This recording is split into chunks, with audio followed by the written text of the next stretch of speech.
Hindsight is 2020, but does it really require hindsight to know a crime scene must be processed correctly as soon as possible? Does it really require hindsight to know time is of the essence in a kidnapping case? The sheriff of Pima County, Chris Nanos, acknowledged his department released Guthrie's home as a crime scene too soon, only to have to return days later. And by the way, the FBI does not only work high-profile cases, they will actually provide assistance in any case, but you have to ask. Joining us, retired FBI Special Agent Maureen O'Connell. Welcome, Special Agent. I like cops. They have really hard jobs, but you only get one chance to do something for the first time, like search a home right after a crime. I mean, you can go back, but it's never the same as immediately after the crime. And we like prosecutors too, by the way. But you're correct in your assessment of the situation. I think the problem was initially that it was a missing persons case, and that was the type of case that they work probably more than any other case that they work. However, once that sheriff's deputy saw that blood, it should have been, we're shutting it down, everybody out, don't touch anything, etc. Some law enforcement agencies have a different set of protocols than the FBI does. But in California, almost all the police departments, we all work together. You know, we have a beautiful relationship with all these different entities. And it's really a wonderful thing to see. But when we come in, we have, as I said, very strict protocols that we do not deviate from at all. And, you know, you saw that when the cavalry rolled in to Nancy's house that day. And people have been asking me ever since, why did they take the car then, the other night? And I said, well, because when the FBI comes on, we want to look at the warrant. What's in the warrant?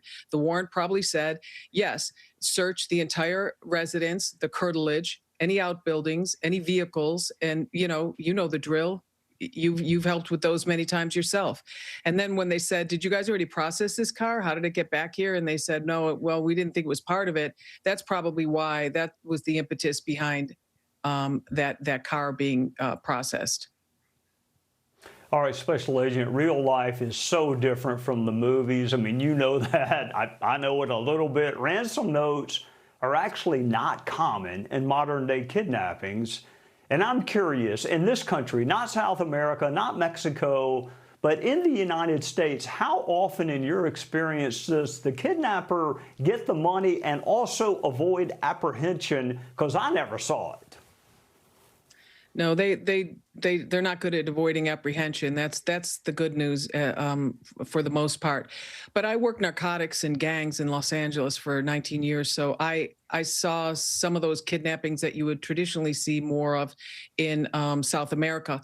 Like it's very common if I have 2 kilos of cocaine and it either gets ripped off or the police sees it, I'm still on the hook to pay that dealer back for that money. And I've got to come up with it really quickly. So that was one of the type of kidnappings we happened to see.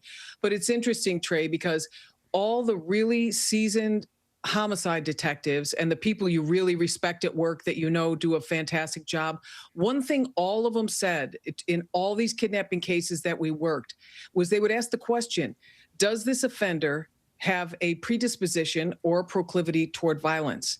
And in this case with Nancy, the answer is a resounding yes. And they say that if that's how this case starts, we're in a world of hurt.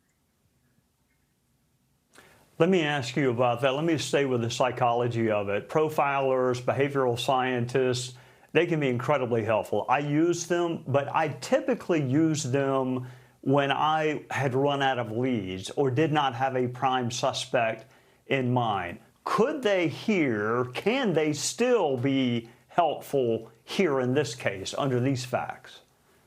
Absolutely, 100%. And one of the best profilers, or two of the best, are two of my dearest friends, and I co-host a podcast with one of them who I was just on the phone with, because one of these letters, this last one, is addressed, Dear Samantha, not to anybody else. And we know Samantha's got the money, but I thought that was strange, so I called him, and he thought it was very telling. that it's dear Samantha. What kidnapper who injured your mother is going to say, or Savannah, what kidnapper is going to say dear? That's a very, that one word jumped out at me. I immediately got on the phone with him, and I didn't tell him what was surprising, and that jumped out to him also. So I think, Trey, to your point or your question, we technically would use them further on down an investigation also. I think it's much more of a practice now to do it early on, because they can be so impactful in such a powerful way. So yes, they're working with every aspect of this. Well, I mean, in a kidnapping case, time is so important. I might bring them in unless I had an immediate suspect, like a husband, like a boyfriend, which frequently it is. I would take advantage. And by the way, just so the whole world knows, the FBI is willing to help state and local law enforcement, even if it's not going to be prosecuted in federal court.